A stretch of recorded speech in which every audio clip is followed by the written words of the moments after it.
Hey everyone, Cannibal here. I'm going to take you through what I think about the new IGG event, the Chaos Arena.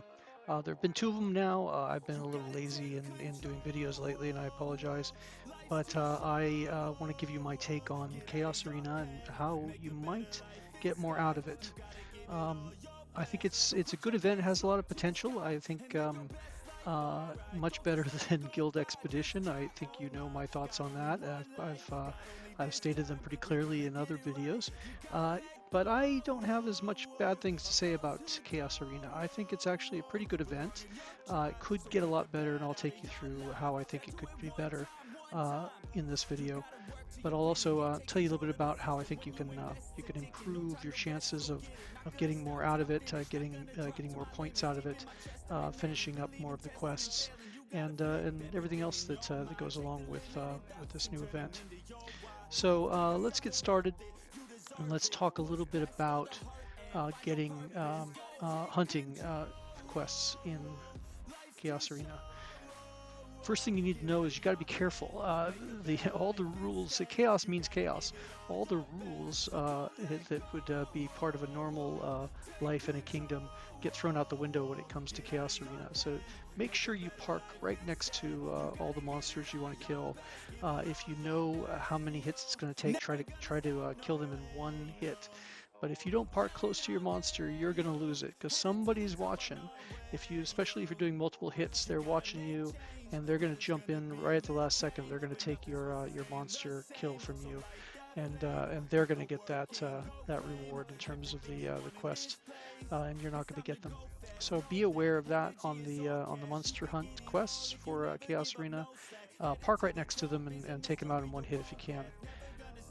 Next thing to talk about, gathering quests. So gathering quests are a real pain in Chaos Arena. Everybody wants to steal your vein, your tile, right at the last second. So be aware of that.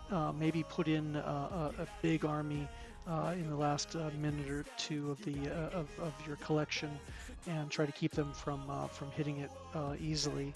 Um, but it's a tough one.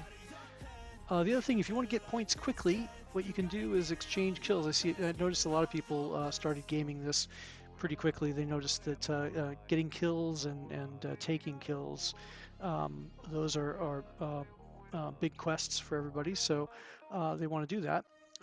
Easy enough done. Just look around the map. You'll typically find somebody soloing somebody else.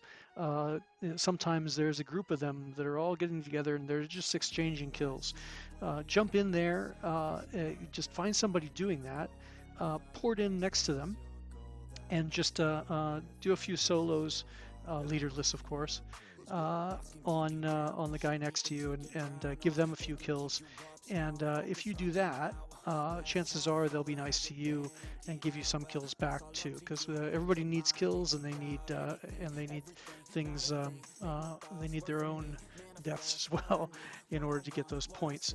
So kills and heals, just you can get them really quickly if you want to. So if you're not going to do the fort quests and all of that, just port next to somebody who's doing this, hit them a few times, see if they hit you back, and then you can rack up those kills and hospital entrance. So that's one way to get those points quickly.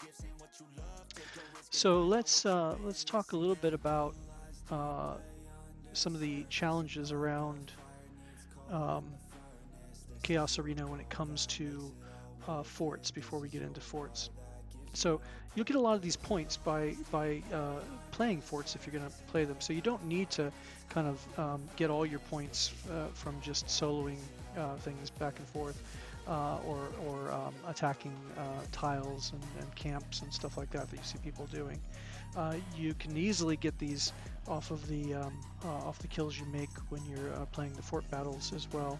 So if you're going to do that, then no need to kind of game the kills in this way. But let's talk about the fort quests. Fort quests are one of the toughest things in Chaos Arena. I think this is a real missed opportunity for IGG. if you look around Chaos Arena for the entirety of Chaos Arena, the only people that are fighting these rallies are just Titan max accounts, max Astra, max artifacts, just crazy big accounts. If you don't have a rally leader with a max account, just don't bother. It just these fort you're not going to get much in the way of fort quests done in Chaos Arena. So how do we deal with that? And by the way, I thought that maybe towards the end of Chaos Arena they'd get a little bit easier, and I was able to put a hit on a few here and there, but literally you're able to stay in for a few seconds at a time before a max Titan comes and knocks you out of a fort. So it's just, even at the end of Chaos Arena, people are still trying to make all these points. So what can you do in this case? Well, my solution to this is really to look around the forts, find out who's actively hitting them, look at their guild pages, and see if they're a bus. So if you can join a chaos bus. There's a lot of them now. So put yourself in war gear, apply in war gear, tell them that you're there to help fill. Be prepared to send full T5, because all of these fort battles that happen in Chaos Arena are completely T5. Don't think that you can send T4 to these things and get away with it. It's not going to happen. So, but you can join one of the buses, find yourself a good bus, and offer to make some fills for them. Send them the T5s, and then you can get some of these fort quests done. That's the next best thing. So just looking at this, a few things that we want to get the most out of. First, use use it for battle tests. Use the Chaos Arena for battle tests. You're not losing any troops, and it's easy to heal. So use it to test all your gear and all your comps and everything. Find a good bus if you want to do the fort battles, and be careful on the hunting and farming, because those are going to get stolen if they can. I hope you like the video. If you like this, drop me a note, comment, a like. Thank you very much.